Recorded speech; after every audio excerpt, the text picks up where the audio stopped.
नहीं, भस्मासुर वो असल में इन्होंने अपनी तरफ से जोड़ दिया वो जी। इसने पर्यटन विभाग में। वैसे भस्मासुर का प्रसंग कम है यहाँ। नमस्कार दोस्तों, गढ़वाल एक्सप्लोरर्स की इस वीडियो के माध्यम से आज हम आपको श्रीनगर से दूर रुद्रप्रयाग जिले में स्थित प्रसिद्ध कोटेश्वर महादेव मंदिर के बारे में कुछ जानकारी देने वाले हैं।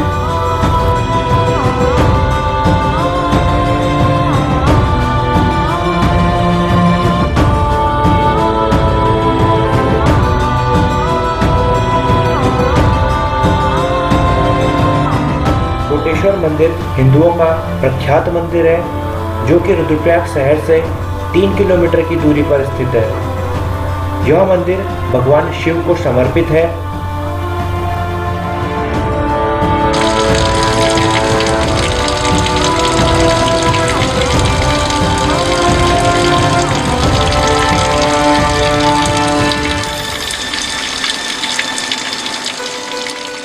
चार धाम की यात्रा पर निकले ज्यादातर श्रद्धालु इस मंदिर को देखते हुए ही आगे बढ़ते हैं।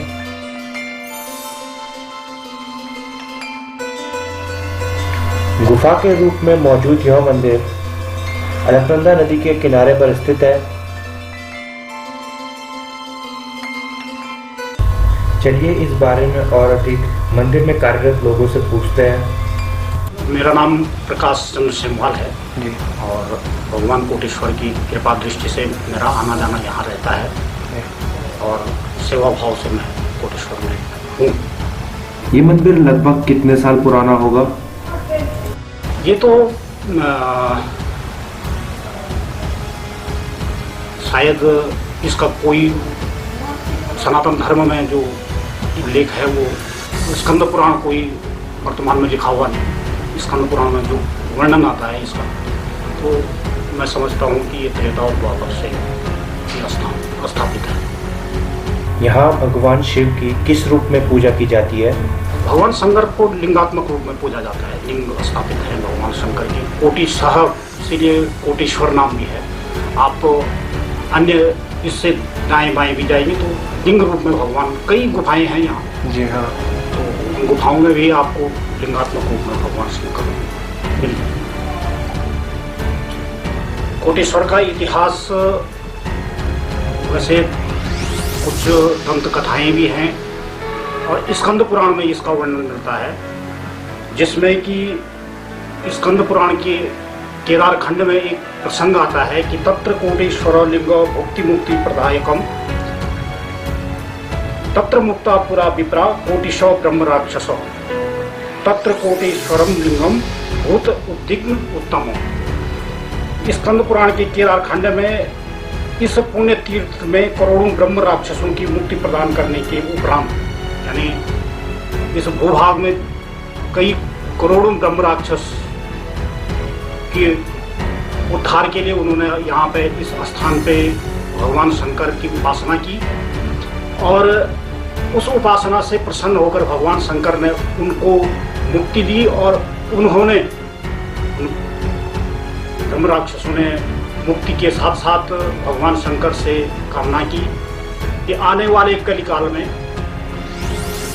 इस भू मंडल पे, इस धराधाम पे आने वाली पीढ़ी के उद्धार के लिए आप लिंग रूप में यहाँ स्थापित रहे। तो भगवान शंकर ने उनकी मनोकामना पूर्ण कर यहाँ लिंग रूप में स्थापित हैं। जैसे कि कोटेश्वर नाम है, उसी प्रकार कोटि कोटि लिंग इस क्षेत्र में पाए जाते हैं। यही यहाँ का वर्णन है। गुफा तो वही भगवान शंकर की लिंग रूप में है, लिंगात्मक रूप में जो स्थापित हैं। तो वही है कि शंकर सबकी मनोकामना पूर्ण करने के लिए लिंग रूप में यहाँ स्थापित हुए थे।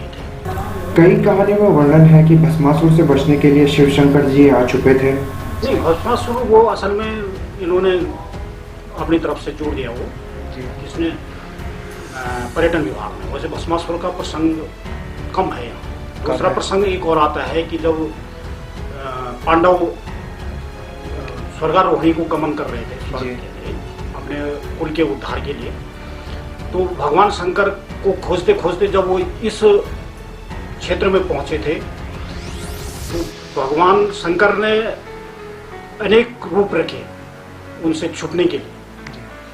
तो जब यहाँ इस क्षेत्र में आए थे तो बताते हैं कि बेला रूप, भैंसा का रूप जो होता है, भैंसे चर रहे थे तो शंकर भगवान ने भैंसा का रूप रखा था। तो उन्होंने, पांडवों ने ये निर्णय लिया कि अगर भगवान शंकर भैंसे के रूप में होंगे तो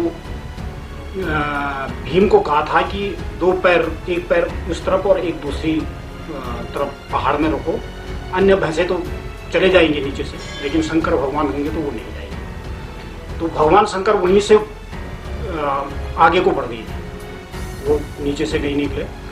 तो तब भीम ने बताते हैं कि भगवान शंकर यही बेला नाम से भी, इसीलिए ये गांव भी है यहाँ में, बेला गांव।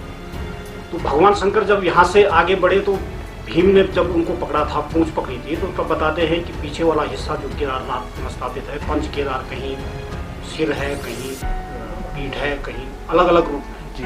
तो एक ये भी विषय भगवान कोटेश्वर के उसमें आता है कि यहाँ से ऊपर केदारनाथ की तरफ गमन किया था उन्होंने, एक प्रसंग ये भी है। भगवान कोटेश्वर सबकी मनोकामना पूर्ण करे, इन्हीं भावनाओं के साथ धन्यवाद। तो दोस्तों, आपको क्या लगता है, क्या शिव जी सच में भस्मासुर राक्षस से बचने के लिए इस गुफा में छुपे थे या नहीं? अपने वैल्यूएबल कमेंट देकर हमें जरूर बताएं।